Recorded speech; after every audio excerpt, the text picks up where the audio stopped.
Today I'm going to tell you a story from China. It is a story which some of you may well know. And so I will give you the version of the story which I heard quite some time ago. The author is unfortunately not known to me. Fortune or misfortune? There lived an old farmer who had the most powerful stallion. The animal was glorious and stunning. It was well known beyond the borders of the province in which the farmer lived. As it so happened, even the emperor knew about this stallion. And he was a lover of horses. He wanted to have the stallion. And so he sent his men out to the farmer to ask if he could buy it. They offered him sacks full of gold and diamonds. The farmer turned around and explained, "You know, this stallion has been working with me for many, many years, and we have become the best of friends. For no money in the world will I sell my friend to you." And that was that. The emperor's people had to go back empty-handed. The villagers, though, who heard of the stories, came rushing and told him, "You fool! How could you not take all the gold and diamonds? You would never have had to work again. You were so lucky. And what did you do with it? You threw your fortune away." The old man didn't blink an eye and went on with the work he'd been doing. A few weeks later, it was early morning, the stallion was gone. Again, the villagers came to the house of the old man, and in all their empathy, and yet also being a bit angry, they said to him, "You fool, there you've got it. You're so unlucky now. No fortune is with you.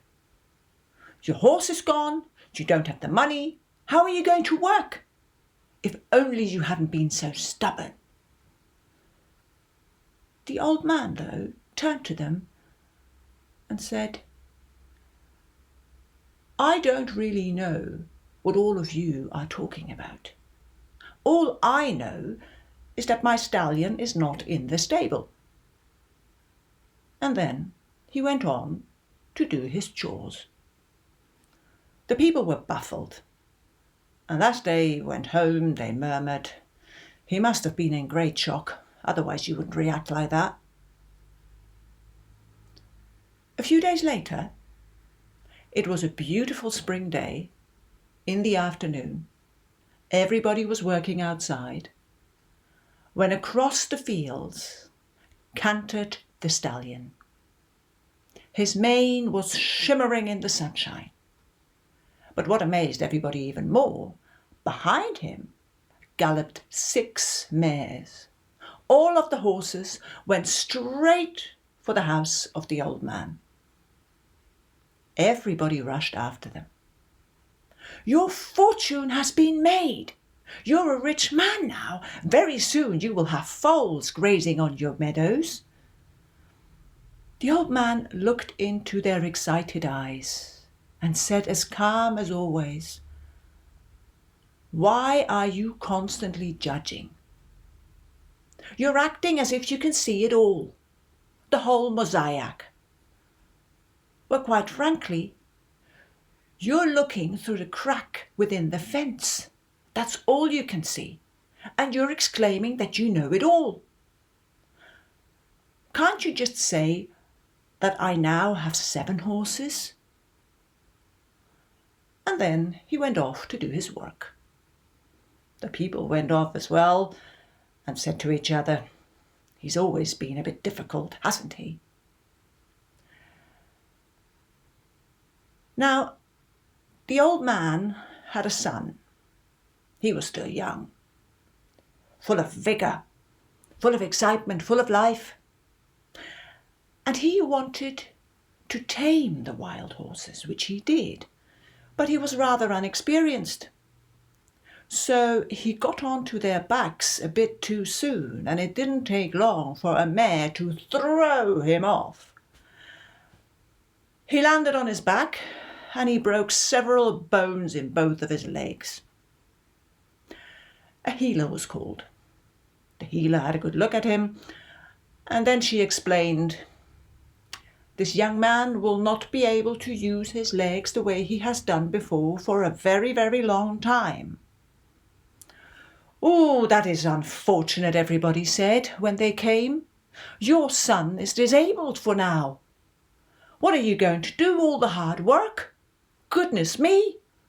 You're unlucky. What misfortune has come upon you?" The old man looked at the people again, and he said, "I thank you for your empathy. But again, I remind you that none of us really knows if this is fortune or misfortune. All I know, for one, is that my son has been thrown off the horse and he's broken several bones in both of his legs. Whether that is fortune or misfortune, I don't know."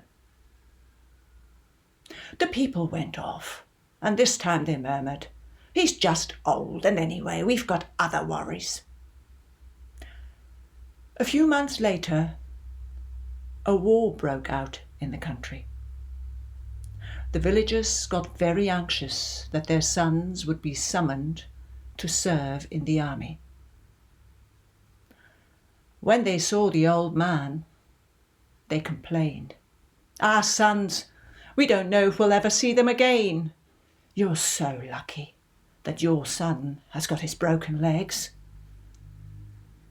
He looked into their sad eyes, the old man did, and he said, with the calm voice he had, "Whether it is fortune or misfortune, none of us knows. It is like this.